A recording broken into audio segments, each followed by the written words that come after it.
Hello everybody and welcome back to my channel. If you're new to my channel, I am Victoria.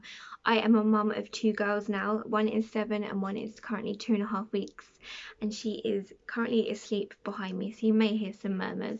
But today I wanted to come on and tell you my birth and labour story in detail because I didn't vlog as much as I wanted to. I vlogged very little of it, which has really frustrated me since giving birth to her.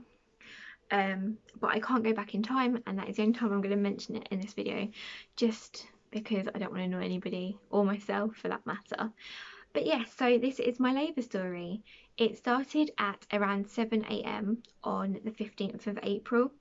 I woke up quite uncomfortable, had a few consistent pains, and I just could not get comfy in bed, so I decided that I was going to get up and try and sort myself out and sort Lily out. So we started off with some breakfast together, which was nice, but the pains kept sort of continuing, so I decided that I was going to run myself a nice bath, which I heard is pretty good in early labour, at any point in labour really. So I ran myself a bath and I woke Liam up at around 8:30 just before I got in the bath, and I explained to him that I think things are happening. I'm going to have a bath to see if it does anything, if it helps anything. So that's what I did. So I had a t-shirt on in case Lils wanted to come in and join me and talk to me, just to cover my modesty up and just to be a bit more relaxed, because it wasn't like I was having a wash down bath. But I sat in that bath for a good 2 hours in the end. I just kept topping it up with hot water, and I just enjoyed sitting there in the warm water and moving about with my contractions that were very, very slight at this point compared to what they were at the end. So yeah, I spent 2 hours in there, and when I got out I obviously got dry, got dressed, and I phoned my dad and told him I think things are happening, because his girlfriend, fiance, whatever you want to call her, she's lovely, was looking after Lily for us while I was in labour. So we phoned and explained what was happening and just got very excited and very nervous. And at around 10:30, 11:15, I threw up. Now I know that's gross, but this is a birth vlog and it's going to be a bit TMI, but I threw up, and that is a telltale sign for me by the seams of it that labour is quite imminent, or I am in labour, because at the beginning of Lily's labour I was sick quite badly. For a good half an hour at the beginning of my labour I was sick, so yeah, that wasn't pleasant, and I just sort of knew that it was a sign of it. I could not get comfortable anywhere in the living room. I just kept leaning on furniture or just leaning on Liam, bless him, and he was amazing. He just kept being there with every contraction and then trying to have a rest in between, because yeah, he needed it, bless him. So at about 11:30 I phoned like the maternity area. You don't phone the labour ward down here, you phone a maternity sort of person, and I just sort of explained what was happening, how I was feeling, how long and how fast the contractions were coming. At this point they were like 45 seconds every 5 to 7 minutes, so they were quite consistent, but they weren't fully consistent, and they weren't quite long enough for them to want to see me. But she said, like, just take some paracetamol, try and chill out, try and relax, and we'll probably hear from you very, very soon. Well, 2 hours later they were a bit stronger, and they were lasting a minute now. Each one was lasting a minute to a minute and 15. So I phoned back and they wanted to come in, they wanted to meet to go in to be seen. Now this is where, like, I couldn't believe it was happening still. So we got all the bags together, we fed Jack, gave him some lunch, said goodbye to him, and I had a contraction in the flat. Got down the stairs quite slowly, got to the car, which was right across the road. We couldn't park outside the block, which was frustrating, but by the time I got to the car another contraction had come, and I was clinging onto the edge of the car in public having a contraction, which was not fun because there was two blokes just across the way from me. I was like thinking, please don't look at me. I don't think they did, but yes. So we left, and that was one of my clips that I got of us leaving the estate.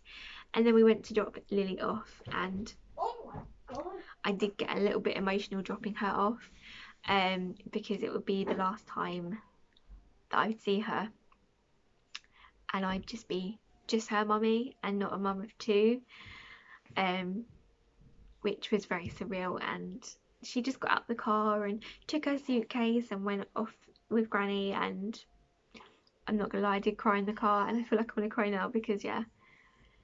But yeah, we left, and then the hospital was only 5 minutes away from her granny's house, so we got to the hospital, managed to park outside, and this is where COVID sort of changed things.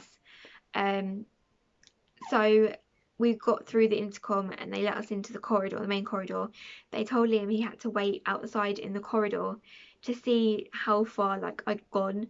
So I was let on to the labour ward, and I was met by a lovely midwife called Kerry, and she had apron, face mask, face shield, gloves. She was literally all covered, and it was very, very weird, but she was lovely, and she kept steaming up. She couldn't even see what she was doing, bless her.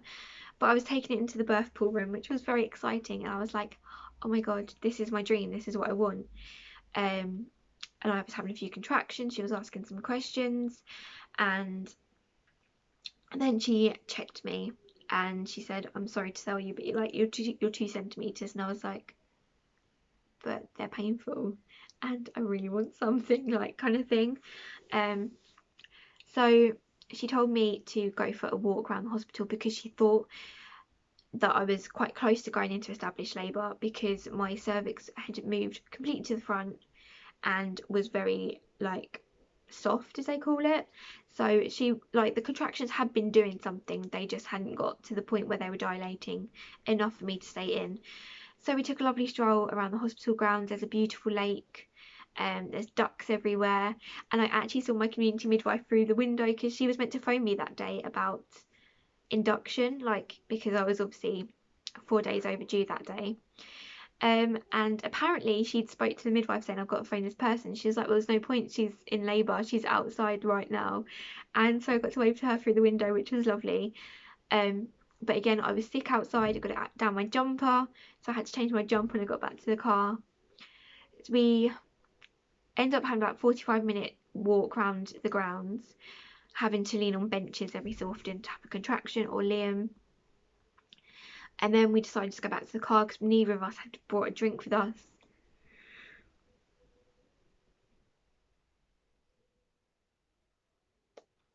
And Liam hadn't eaten, which I wasn't very impressed about. I was like worried about him, so I told him to go and get himself a sausage roll and get us some drinks. We sat in a car park for about half an hour and I was having contractions.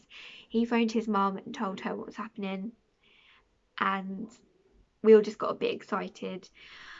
And I was told to go back about 5:30 to the ward to see if anything had progressed. So at 5:30 I got back on the ward. Liam had to wait outside again. Kerry had to suit up again, and I was taken into the room, and I was like, they felt stronger, they felt longer, and then I was checked again, and sadly I was still only 2 centimeters, which I was absolutely gutted about, and I was kind of worried because the contractions were stronger, and I was to the point where I was like, well, I don't know whether I can do this labour, I don't know whether I can get through this. Kerry was absolutely lovely, and she said, look, you're doing amazing, you're coping well right now, I think you can do it, but next time I probably won't be on because her shift finished at 8. So we were sent home, and that was the most horrible thing. Like, I just wanted to stay there, I wanted to be in labour. So we got home and Liam ran a bath. We got home actually, and I outside got out the car, and I got out and I was having a contraction and I was sick, and one of our neighbours across the road saw me and he was like, is she okay? And he was like, oh yeah, she's just in labour, kind of thing. And I've seen him since, and it was just quite funny. I was like, I'm not being sick this time. And he was like, well, you haven't got a bump this time either. But anyway, back onto the story. We got inside. Liam ran me a bath again because we were told like it's a good thing to do. I had a bath and I had a phone call with Lil's, like a good night phone call around 8 o'clock. And it was quite difficult to phone her at that point. Like, I knew like I was in labour, and I knew like I wasn't going to see her until I was a mum of two, and it was very, very odd. And I did get a bit emotional when the phone hung up, especially because I was going through contractions as well, so I couldn't concentrate on her as much as I wanted to.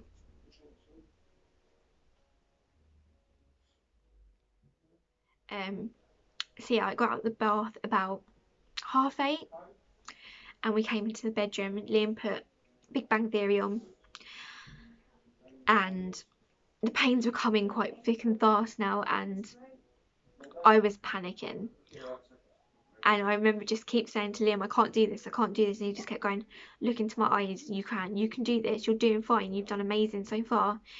And he started like timing the contractions again, because they kept coming very, very fast, and they were lasting like 3 minutes. So he phoned the labour ward, he took it upon himself to phone the labour ward, and they told me to come back in.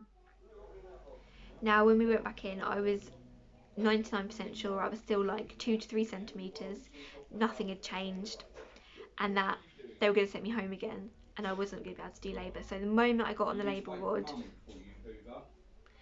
I was met by a lovely midwife called Heather, and she took me in the room. Liam had to wait outside again, bless him, until he got told that he could come on the ward. So they took me in the room, and I was like, there's no point in me being in this room because I'm going to have an epidural, I'm tired, I've had enough. She went, we'll see how far you are, and we'll see what you want to do. I was like, okay, well, I'm gonna trust your judgment, but I'm 99% sure I'm gonna have an epidural because I'm absolutely knackered.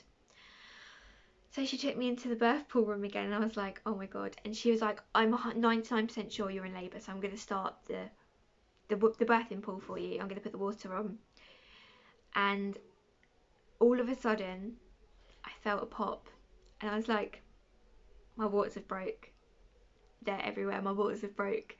Liam wasn't in the room at this point. He was still outside. He had been told he could come in because they were 99% sure I was in labour. And just after my waters broke, she checked, and I was 8 centimetres. So I'd done most of my labour at home, and I was so proud of that. Like, I did it. I did it on my own. So yeah, I was 8 centimetres. The birth pool was ran for me. This was about 10:30 now. I got in the birth pool at 11:15, and it was the best experience I could have had, I think. It was so nice and warm and so nice and relaxing. I had gas and air as well, which is amazing stuff for me. It works wonders. I do remember keep saying I sound like a bloke quite a lot because of the way it made me talk. But yeah, so my contractions just kept coming thick and fast. They kept getting stronger, and like I knew Olivia was going to make her appearance very, very soon, so I just kept going with what my body kept telling me. Apparently I shouted at the midwife a couple of times, which I'm absolutely gutted about, so I'm sorry, Heather. I did say that in my labour vlog. I'm very sorry for shouting at you. I'm sure you're used to it, but also the noises that were coming out of my mouth were crazy. I sounded like a cow, and I'm not ashamed to say that, but it just seemed to help. It just seemed to make me want to push more. I don't know, but I remember keep looking at the time, and I remember keep asking Liam for drinks, which apparently wasn't enough drinks. So if you are in labour, drink loads, please, because yeah, I ended up having to have a cannula in for a little while, but obviously we'll get to that point. So I kept looking at the time, and it was almost midnight, and I was like, well, is she going to be born on the 15th, or is she going to be born on the 16th? And I remember pushing quite hard, obviously, and I remember feeling her like coming out, and it was very weird, but such an amazing experience. I actually had to stand up to help gravity help her out at the end fully, but the moment she was born, it was incredible. And she was born at 21 minutes past 12 on the 16th of April, weighing 7 pounds 12 ounces, and she was just perfect, and she came out screaming, which made me and Liam so relaxed, because when Lily was born, she came out and she wasn't breathing. She was taken to the resuscitator.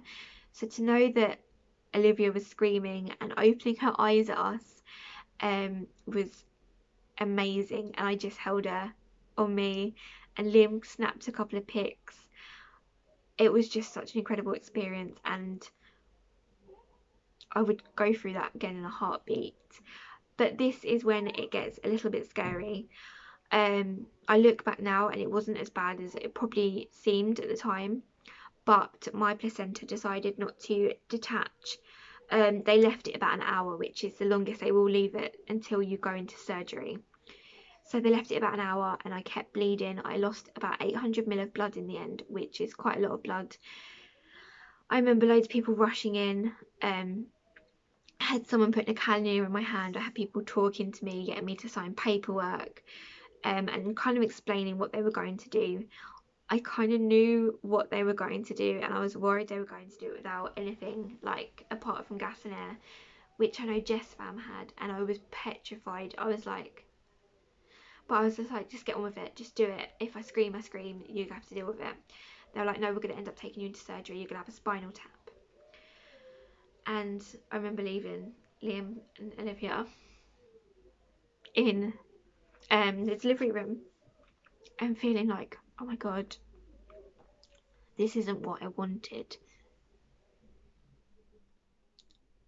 And that really hurt, knowing that I'd got through labour and then something had gone wrong and I couldn't have what I wanted.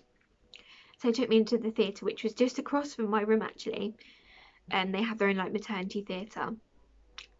They were all suited and booted with their blooming face shields and everything. It was very, it wasn't scary, but it was a very odd experience. They looked a bit like robots. So they ended up doing the spinal tap in my back.